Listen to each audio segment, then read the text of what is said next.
हम बात करेंगे शौर्य के पापा जी से, और ये उनका छोटा भाई है सौम्य। इन्होंने Guinness book of world record में अपना नाम दर्ज किया है। ग्वालियर जाकर 1600 लोगों के बीच इन्होंने तबला प्ले किया 12 मिनट तक वंदे मातरम में। ये पहली बार हुआ है। अब हम इनके पापा जी से जानेंगे इनके बारे में। बहुत बहुत स्वागत है आपका विंध्यफस्ट में। जी बहुत बहुत धन्यवाद। म्यूजिक में इनका रुझान खुद से गया, कैसे ये म्यूजिक से जुड़ पाए?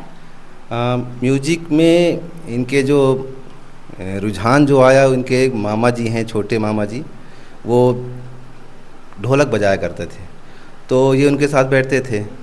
हो गया, उनको देख देख के शायद इनके मन में रुझान आया और ये हल्का फुल्का अपना बजा रहे थे। तो जब हम लोगों ने देखा तो ऐसा लगा कि अगर इसका इंटरेस्ट है। अब यहाँ तो गुरु थे ही नहीं सिखाने वाले, क्योंकि ये चुरहट क्षेत्र है, कहने के लिए तो संगीत के पहले से नाम है, लेकिन फिर भी यहाँ गुरु नहीं है सिखाने वाले। अभी भी हमको गुरु अगर चाहिए होता है सिखाने वाले, तो आप रीवा जाइए, सीधी जाइए, चुरहट में नहीं थी वो सुविधा। तो फिर हम लोगों ने सोचा कि इनको अगर इंटरेस्ट है तो सिखाया जाए। सबसे बड़ी समस्या तो पहले गुरु जी की थी। फिर हमारे एक सौरभ पांडे सर हैं, रीवा में रहते हैं, उनकी म्यूजिक संस्था है। तो हम लोगों ने उनसे रिक्वेस्ट किया कि आप आइए और इनको समय दीजिए थोड़ा सा। फिर उन्होंने अपने 2-4 और बच्चे यहाँ से मिले, तो फिर वो आना शुरू किए। तब से इनका थोड़ा सा उसके प्रति अच्छा काम हुआ है। इन्होंने बताया कि ये ऑनलाइन क्लास लेते हैं, तो आपको क्या फ़र्क समझ में आता है कि ऑनलाइन और अगर ऑफलाइन होता तो और बेहतर होता, या ऑनलाइन में वो कमियां हैं? नहीं, देखिए, ऑफलाइन और ऑनलाइन में अंतर तो देखिए होता है, ऐसा नहीं। क्योंकि ऑनलाइन में क्या होता है, सर तो मेहनत कर रहे हैं, ऐसा नहीं है, बेहतरीन मेहनत कर रहे हैं, और पूरी उनका जो पढ़ाने का तरीका, मतलब उनको जो सिखाने का तरीका है बहुत ही बेहतरीन है। एक छोटी छोटी गलती इनकी देख लेते हैं और उनको वॉच करते हैं। और ऑनलाइन का फ़ायदा भी है, थोड़ा नुकसान भी। ऑनलाइन का फ़ायदा ये है कि उनकी क्लासेज नहीं छूटती हैं। उन्होंने जो टाइम दिया हुआ है, चाहे कहीं भी रहें, वो कहीं भी रहते हैं, इनकी क्लासेज ले लेते हैं। अगर ऑफलाइन रहेंगे तो कभी न कभी तो किसी को जाना होता है, कभी क्लासेज छूटती हैं, लेकिन उनकी क्लासेज नहीं छूटती। हाँ, ऑनलाइन का नुकसान ये है, अगर ऑफलाइन रहता है तो स्टूडेंट सामने रहता है, बारीकी से अध्ययन होता है उसका। गुरु जो होते हैं तुरंत पकड़ते हैं, तुरंत वहीं पर समझाते हैं। और ऑनलाइन में कुछ चीज़ें तो छुप ही जाती हैं, तो ऑफलाइन ज़्यादा बेहतर है, लेकिन अगर नहीं है तो भी ऑनलाइन कम नहीं है। जब आपको पता चला कि ये इतने बड़े फंक्शन के लिए जा रहे हैं, उस वक्त आपका क्या रिएक्शन था, या घर वालों का क्या रिएक्शन? रिएक्शन वही था जो एक सभी पिताओं का होता है, कि एक गौरवान्वित करने वाला क्षण था। तो मतलब अच्छा लगा कि हम लोग तो नॉर्मल रह गए अपनी लाइफ में, ऐसा कुछ हुआ नहीं कि हम लोगों को चुरहट से बाहर की भी पब्लिक जान सके, लेकिन हमारे बच्चों के कारण हम लोगों का भी नाम हो रहा है, तो बहुत अच्छा लगा। इनका ये कहना है कि जब वो ये वहाँ पे थे तो ये रमे हुए थे, वहाँ पे घर आने का मन नहीं हो रहा था। तो ऐसा कुछ इन्होंने आपसे शेयर किया, वहाँ की कोई अच्छी सी मेमोरी जो हो, जो ये हमेशा याद रखेंगे, कुछ शेयर किया हो इन्होंने? मेमोरीज तो बहुत बताई इन्होंने, लेकिन ये जो बोले कि रमे हुए थे, आने का मन नहीं, गए, थोड़ा सा उन्होंने झूठ बोला। एक्चुअली क्या हुआ था, इसमें गलती थोड़ा सा मेरी थी कि थोड़ा सा कुछ कारणों से मैं जा नहीं पाया था साथ में।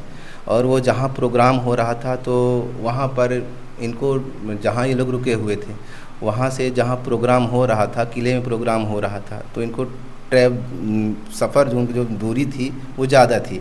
और ये जो तबला है, वास्तव में आप उठाएंगे तो आपको समझ में आएगा कितना भारी होता है।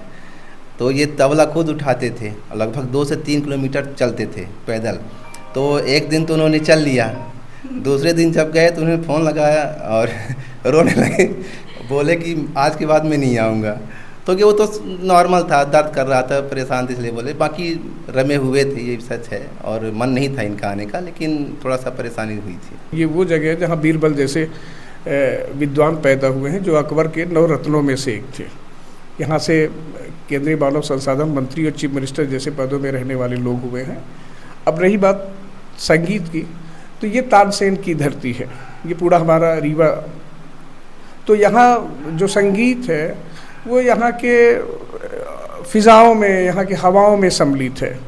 और दूसरी चीज़ कि संगीत एक ऐसी विधा है कि जो इसके बारे में नहीं भी जानता है, तो कोई गाना बज रहा है तो आप महसूस करती होंगी कि आदमी के हाथ बजने लगते हैं।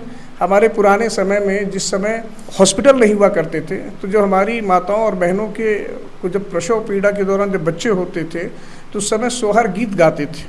और सोहर गीत जो है तो पेन किलर का काम करता था। म्यूज़िक में इतनी बड़ी शक्ति होती थी कि जिस समय उनके सामने वो गाने शुरू हो जाते थे कि जुग जुग जिया हो ललनवा, तो उनके सारे दर्द गायब हो जाते थे।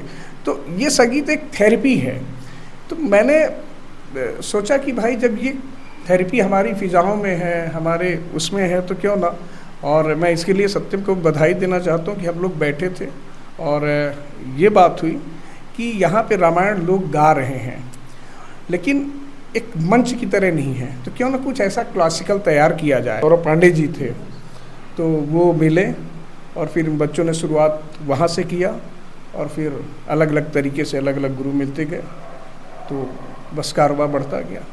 तो आप इन बच्चों का खुद का इंटरेस्ट था म्यूज़िक में, या आपने इनको कहा कि सीखना चाहिए, सीखो?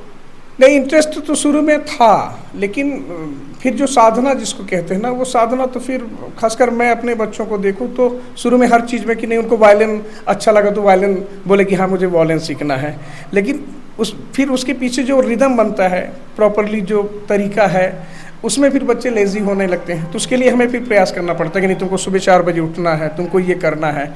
तो जो प्रोसेस है बड़ी लंबी होती है, वो कठिन होती है। जितना बच्चे शुरू में एंजॉय करते हैं उतना फिर एंजॉय नहीं करते, लेकिन फिर उसमें फोर्स लगाना पड़ता है कि हाँ तुमको ये करना चाहिए, तुम करो। मतलब इनके साथ साथ हमें भी जागना पड़ता है, इनके पीछे लगना पड़ता है। और भी कठिन होता है पेरेंट्स के लिए, क्योंकि हम और सब्जेक्ट के बारे में तो थोड़ा बहुत किताबों में भी बढ़ सकते हैं, लेकिन धीन ये हम लोगों के डिक्शनरी में नहीं है। तो कभी कभी बेवकूफ़ भी बनाते हैं, तो फिर हम लोग दूसरे से पूछते हैं, तो फिर लेकिन करना पड़ता है। मेहनत तो पेरेंट्स को करना ही पड़ता है। उनको संगीत के बहुत कठिन है, मैं कह सकता हूँ कि बहुत कठिन है। तो अभी आप क्या देख रहे हैं, क्या सोच रहे हैं कि ये ढल गए हैं उस चीज़ में, या अभी भी लगना पड़ता है? लगना पड़ता है बिल्कुल। मैं अगर जो कहूँ कि नहीं इनको रम गए हैं तो नहीं, इनको रियाज के लिए हमें रोज़ कहना, रोज़ तो नहीं लेकिन कभी कभार, मतलब जब भी इनको मौका मिलता है तो है तो बच्चे, इनको क्रिकेट अच्छा लगता है, फुटबॉल अच्छा लगता है, टीवी देखना अच्छा लगता है, मोबाइल अच्छा लगता है। तो इन सब चीज़ों के लिए लगना पड़ता है कि नहीं भाई तुम इसका रियाज करो।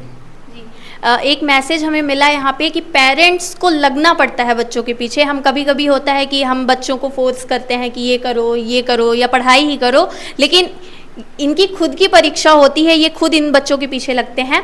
हमने अभी जिनसे बात की वो हैं अक्षत, परीक्षित और प्रत्युष के पेरेंट्स हैं, और इन बच्चों ने Guinness book of world record में अपना नाम दर्ज किया है। ग्वालियर जाके 1600 लोगों के बीच एक साथ वंदे मातरम में 12 मिनट इन बच्चों ने तबला प्ले किया है।